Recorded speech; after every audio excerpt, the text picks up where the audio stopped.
absolutely love to put to bed that the idea that it's the poor man's artillery, because it's not artillery. It's an infantry support weapon. It's what grown-up countries use it for. In this video, I talked with Corporal Nolan, a former mortar commander, about misconceptions regarding mortars. Enjoy. Okay, yeah, so misconception. Probably my very particular Irish misconception is we have this expression that the 120mm mortar is the poor man's 155. Now, if you know 155, like Caesar, M109, M777, generally you're looking at a range of 24 to potentially 70 kilometers, depending on the weapon. And you're looking at a bomb weight of, if I remember correctly, 45 kilos or something like that. It's quite substantial compared to a weapon that at maximum we could shoot 8 kilometers and fire a round that was 14 kilos. But yeah, in Ireland, because we don't have a great defense budget and because we don't spend a lot, we don't have a lot of high-end kit. So in terms of diameter, the 120 mortar is the biggest weapon that we have. But this idea that somehow it's comparable to a 105 or a 155 is completely false. And what really bothers me about this expression, it's not something that's just said by guys who buy paperback books in the airport. I've had the GOC of the Air Corps come to me on a shoot once. I was doing my Mortar Commander's conversion course. It's a mouthful. And as part of that course, we had to fire the 81 and the 120 mortar at the same time. And for some reason, the Air Corps, who don't normally fire on land, were firing in the Glen of Amal because they normally fire out to sea on barges, but their firing range is north of a place called Balbriggan. They fire near Gormanston. And there was an issue around 2011-12 where there was a plan to build a port there. Now, with the financial crisis, that plan's kind of been shelved. So they ran a test to see if they could fire air to ground from their PC-9s. So they were in the Glen of Amal at the same time as we were in the Glen of Amal. So the GOC of the Air Corps was down because he wanted to see his boys come in and do the Battle of Britain, right? We're on our mortar, and the GOC rolls up, and he's like, so this is a mortar. And we're like, yes, sir, it's a 120mm heavy mortar. He's like, the poor man's 155. And I just remember thinking to myself, in my head, screaming, you don't tell your troops that they're poor, right? You just don't. It's just poor leadership. You don't tell the troops that they're poor. And then I got to thinking about it. I'm like, in what sense is a heavy mortar, and it's not even a heavy mortar. Heavy mortar would be like a 240 Tulipan, or however you pronounce it, something of that category. According to NATO, 120 mortar is an infantry weapon, and it's a medium mortar. So I'm thinking to myself, how is this anything like a 155 or even a 105? And the thinking goes, as far as I understand it, that in Ireland we have the 120 mortar, the 25 pounder, which is now retired. It was retired in 2009, and the 105. The 105 has a round, I think it weighed 29 pounds. It was like 15 kilos. So it's comparable to the 120 mortar bomb. But the difference was that the 105, the M1 round, because I remember this specifically, the M1 round, which is the round that the US makes for the L119. So we had L118 light gun and L119 light guns. And the reason for that was the L119, the American gun, was cheaper to fire. So there's a fire unit in the School of Artillery that operates L119s, and then all of the actual regiments operate L118s, which are British guns. Now, that's problematic in that, like, misfire drills are different, ammunition is different, and the range is different. So the L119 has a range of, I think, 15 kilometers. So planning range is like, I think, 12 and a half, whereas the L118, the British barrel 105, has a range of 17 kilometers, but planning range of about 15. But the M1 ammunition, so the ammunition that we would normally fire, had an explosive fill of, I think, 2.09 or 2.10 kilos of HE, whereas a 120 mortar has 3 kilos of HE.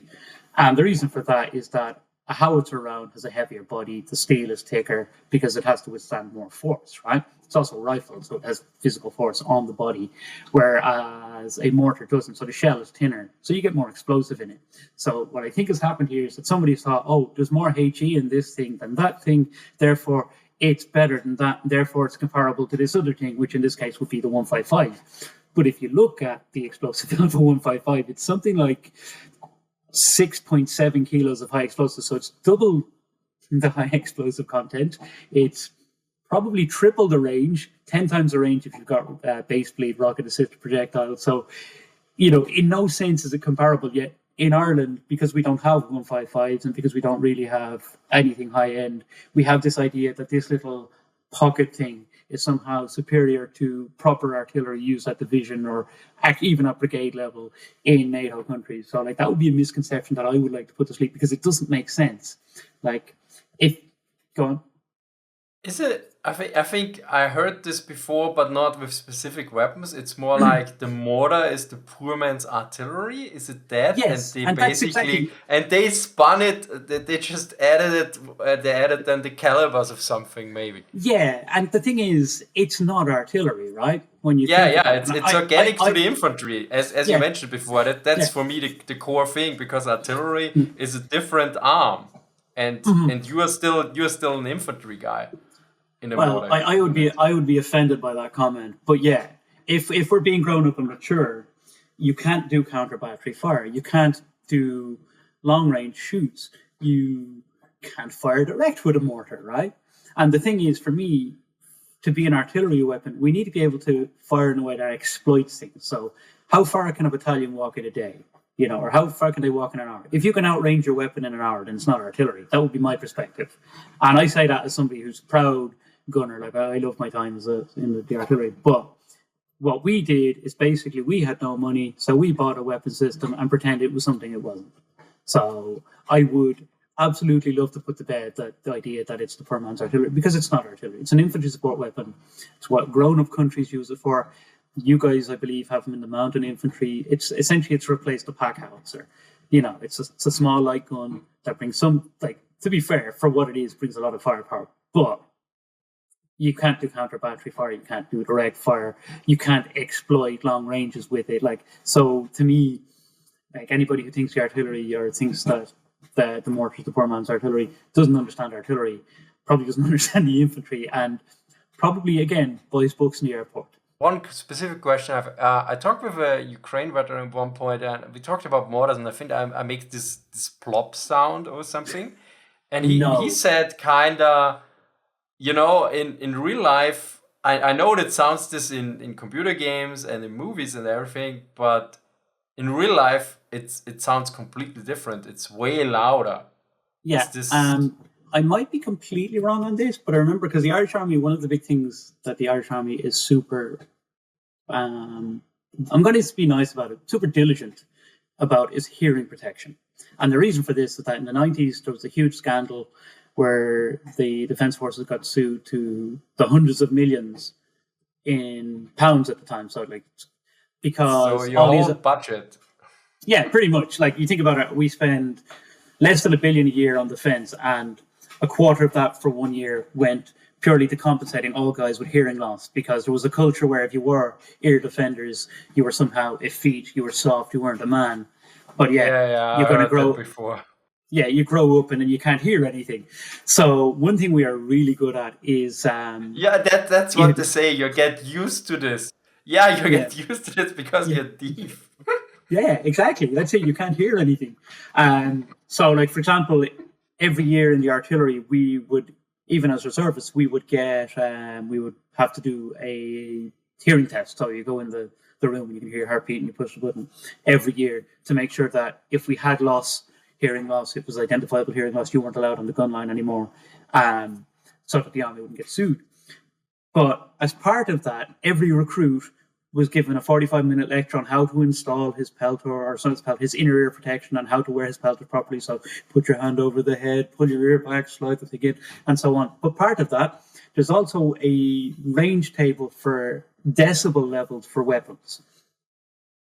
And if I Okay, I remember know correctly, range tables, but for decibels, I've yeah, never range seen table is one. probably the wrong word, but a table. But if I remember correctly, the 120 mortar has a firing noise danger of, I think it's 190 decibels, and then the Scorpion tank, I believe, was the second, the loudest. So it doesn't make a plop; it makes a really loud, unpleasant crack. Like, yeah. So this plunk, plunk, plunk, plunk. It doesn't happen. I remember one time on a course, I was doing a coordinated illum. So basically, what that means, we were firing illumination rounds while the rest of the fire unit were firing HE. And I think I had to fire 10 rounds for effect. And we had it at a time delay of like 50 seconds or something like that. And even just after 10 rounds, my teeth were hurting. It was so loud. I was just like, this is actually unpleasant. Why am I doing this? This is not great. Like, it's not plunk fizz. There is no, like, this thing needs to go away. That is actually a misconception that could be put to bed. Like, Do you know why is it a misconception? Is that somebody at one point decided this is the mortar sound and everyone seemed to steal it? Or is it a recording issue? That the sound develops in a way that normal microphones can't pick it up? I don't think it's a sound issue. And I will send you, I have a friend, actually a former sergeant in my regiment called Pete Nolan. He's not related, and that was always our running joke, is that he was Sergeant Nolan, I was Corporal Nolan, we were no relation. You know, it's got to be said. But he's got a video of us firing 120 mortars, and you can clearly hear it's not a plunk at all. Where this might come from is the loading, because when you put a round in, so when our 105 goes in the breech, you close the breech, you don't hear anything. The mortar round, when you put it in, has to slide down, and you have windage, so you have the space between the round and the barrel, and the air has to rush through it, so it kind of goes, and then when it hits the bottom of the barrel, it goes clunk. But when you fire it, it goes bang. It's really loud, it's really sharp. And the thing is, unlike, say, a howitzer or a long barrel gun, like if you've got a 1.8 meter barrel, when you fire that, that's very close to your head, right? So like you feel a lot of pressure there. And incidentally, one of our drills, so on the French mortar, it wasn't really that much of a problem because the way the sight was set, it wasn't so close to the muzzle. But on the Swiss mortar, the sight was on a sidebar, which could slide up and down, so you could bring it up and down. And when you were firing, you had to lower the sight, so it was below the level of the muzzle. And you had to make sure that the layer, the guy who worked the sight, was down on his knee and his head was below the level of the muzzle. Because, and again, I don't know if this is true, but I believe it to a degree, that if you fired while his head was up above that, the blast would either like rupture his eardrums or burn him. It was pretty violent. And the thing is, we forget with like a 105 or with a 25 pounder, the bit that goes bang is like 3 or 4 meters in front of you. It's not at head level. So like when you're firing this, like it's really unpleasant. It's a very powerful blast. And it's just like, it's not funny. It doesn't have the little Hollywood blunk. And I don't know where that comes from. And I would agree with your Ukrainian friend. I think I know. I think what they did is basically they took the two important sounds, the plonk and the firing sound, and they normalized it to the same sound level. Yeah, maybe. Because you still hear firing, but the plunk is more is more distinct, and everyone for this reason kind of remembers the plunk and not the explosion. Yeah, and for definitely when you're firing it, like the only plunk you hear is when the round beds into the bottom of the barrel. But when you pull the lanyard, because normally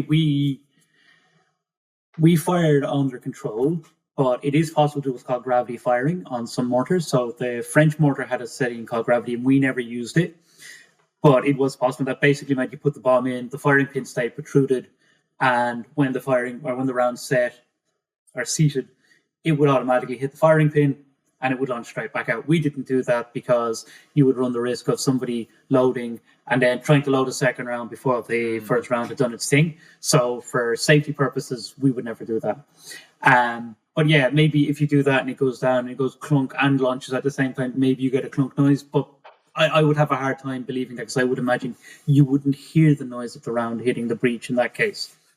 So with that mechanism, you would be able to fire horizontally, kind of, with the mortar. Well, horizontally, no, because you need the gravity to get the round down, right? Yeah, but if it's you put it round in and then you have the delay and you can wait and then you have a special you mean trigger? under control? Oh, you have lanyard. Yeah.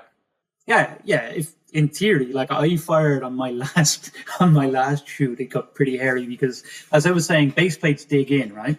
So when you start out with a 1.8 meter barrel, whatever it is, and your base plate starts digging, and then your base plate's like 50, 60 centimeters below the surface of the ground, your barrel gets quite low. And there was one of my last rounds we fired. It was so low, we had to call in the instructor gunnery. I was like, what do they call them? The IG, the instructor gunnery, to double check it, because I tried and I was like, I can't get this. So we would call, when you change firing data. We would call it a switch. And I was like, is this switch unattainable? Can I do this? And I wasn't sure. I was looking, I was like, my mortar was like this, like almost horizontal. And we called in the IG and he was like, yeah, it should be fine. So we were like, right, okay. The base plates are the bipods are like this. The barrel's like this. Well, you can't see that. You know, it's very low angle. I'm like, this isn't going to work. The round's not going to see. So we slide it. It takes forever for the round to slide down because obviously you've got more friction on the side of the barrel because it's not so vertical. It takes fucking forever. Eventually it seats. We fire it. The thing bobs down. And then we spend like a minute trying to realign the sights. Like, it was mad stuff. It was pretty funny, but it's like, is this safe? But again, that was something like to credit the School of Artillery. Whenever we shot, there was always guys whose whole job was to know this stuff, and they were always there to get any questions.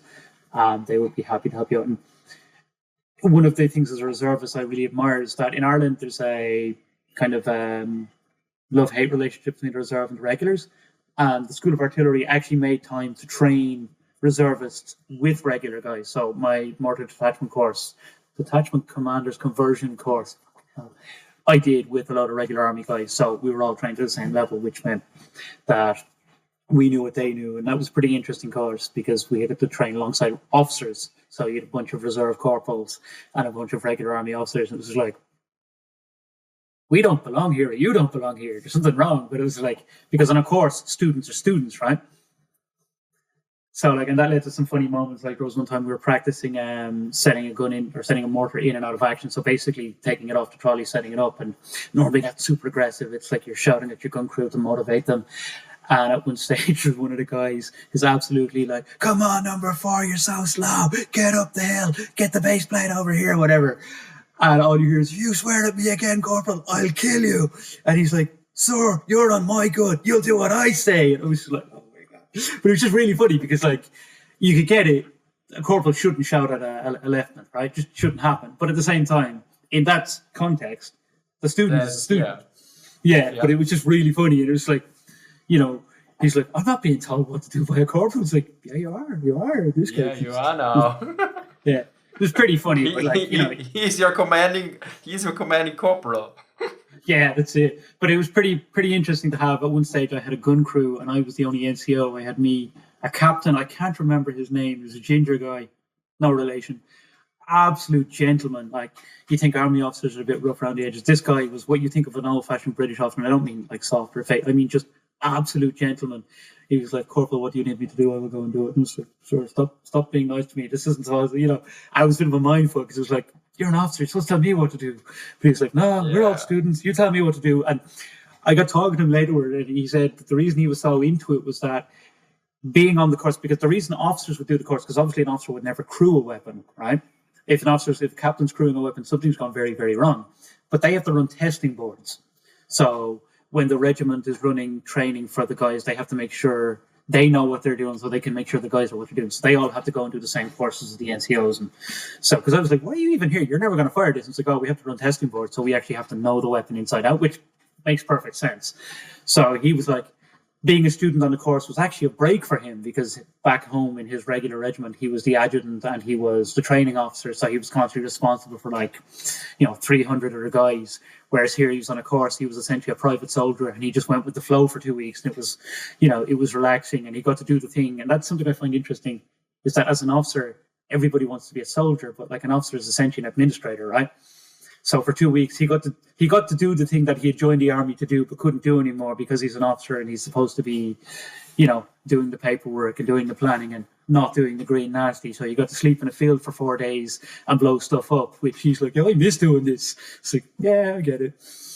Yeah. Chifton called this, "I'm writing a desk now," I think he said at one point. I don't want to write a desk anymore. Yeah. The Air Corps have a great expression. So in Ireland, we nicknamed the Air Corps the Bluffwaffe because they're all bluffers. And they call it flying the mahogany bomber, which I think is a great expression. But like the thing is, when you think about it, like why do people join the army or why do they join the military? To do the military stuff, be out in the ground, be out in the field amongst the men. And then like the soldiering life of an officer maybe 3 or 4 years, because once you go beyond like Lefton, you're essentially administrator. You don't get to do this. So it was interesting to meet this guy whose job was to look after all of these people. And for a week or 2 weeks, he was just happy to go and just be the guy on the course being told what to do. He's like, yeah, I have no responsibility. This is the best 2 weeks of my life. You know, whereas everybody else is like, yeah, we're all doing work. What's wrong with you? Thank you very much, Dermot. You're welcome. Thank you for watching and see you next time. Bye.